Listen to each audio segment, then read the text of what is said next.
ಕರ್ನಾಟಕ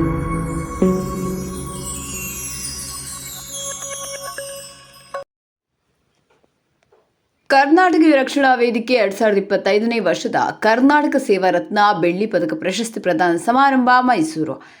ಬೆಳಗಾವಿ ಜಿಲ್ಲೆಯ ಬೈಲಹೊಂಗಲ ನಗರದ ಉನ್ನತ ಉದ್ಯಮಿ ಕಾರ್ಮಿಕರ ಒಂದು ಸಮಾಜಮುಖಿ ಕೆಲಸಗಳ ಸಿಂಧು, ಸರ್ವ ಧರ್ಮಗಳ ಸ್ನೇಹ ಸಹೃದಯಿ, ಪ್ರತಿಷ್ಠಿತ ಕುಟುಂಬದ ಕಣ್ಮಣಿ ಕನ್ನಡೇಂದ್ರೆ ಮುಂದೆ ಬಂದು ಕೈಲಾದ ಸೇವೆ ಮಾಡುವ ಕರುನಾಡಿನ ಹೆಮ್ಮೆಯ ಶ್ರೀಯುತ ಫಯಾಜ್ ಅಹ್ಮದ್ ಅಬ್ದುಲ್ ಮಜೀದ್ ಚಾಂದಶಾವಾಲಿ ಅವರನ್ನು ಉದ್ಯಮ ಕ್ಷೇತ್ರದಿಂದ ಪ್ರಶಸ್ತಿಗೆ ಆಯ್ಕೆ ಮಾಡಲಾಗಿದೆ.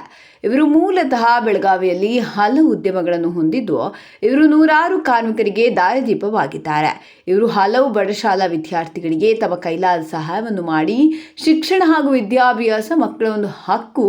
ಈ ಒಂದು ಶಿಕ್ಷಣ ಸಿಗದೆ ಹಲವಾರು ಬಡ ವಿದ್ಯಾರ್ಥಿಗಳು ಕೂಲಿ ಬಾಲ ಕಾರ್ಮಿಕರಾಗಿ ವಂಚಿತರಾಗಿದ್ದಾರೆ ಎಂದು ಸಭೆ ಸಮಾರಂಭದಲ್ಲಿ ಧ್ವನಿ ಎತ್ತಿದ್ದಾರೆ.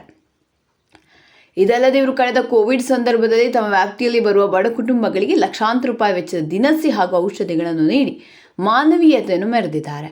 ತಮ್ಮ ಬಿಡು ಸಮಯವನ್ನು ಸಮಾಜಮುಖಿ ಸೇವಾ ಕೆಲಸಗಳಿಗೆ ಹಾಗೂ ಹಲವು ಕಾರ್ಮಿಕ ವರ್ಗದ ಜನರ ಏಳಿಗೆಗೆ ತಮ್ಮ ತನುಮಾನ ಧನವನ್ನು ಇವರು ಮುಡಿಪಾಗಿಟ್ಟು ತಾವು ಮಾಲೀಕರಾಗಿರದೆ ಒಬ್ಬ ಸಾಧಾರಣ ಕಾರ್ಮಿಕರಂತೆ ಕಾರ್ಮಿಕರೊಂದಿಗೆ ಕೆಲಸದಲ್ಲಿ ಕಾರ್ಯನಿರ್ವಹಣೆ ಮಾಡಿ ಮಾದರಿಯ ರೂಪದಲ್ಲಿ ಜೀವಿಸುವ ಸಹೃದಯ, ಸ್ಥಳೀಯರು, ಆಪ್ತರು, ಸ್ನೇಹ ವೃಂದದವರು ಹಾಗೂ ಹಿರಿಯ ಜೀವಿಗಳಿವರನ್ನು ಪ್ರೀತಿಯಿಂದ ಚಾಂದಶಾವಾಲೆ ಎಂದು ಕರೆಯುತ್ತಾರೆ.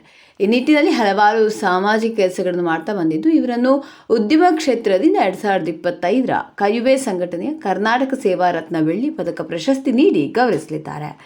ಶುಭ ಕೋರುವವರು ಕರ್ನಾಟಕ ವಿರಕ್ಷಣಾ ವೇದಿಕೆ ರಾಜ್ಯ ಘಟಕ.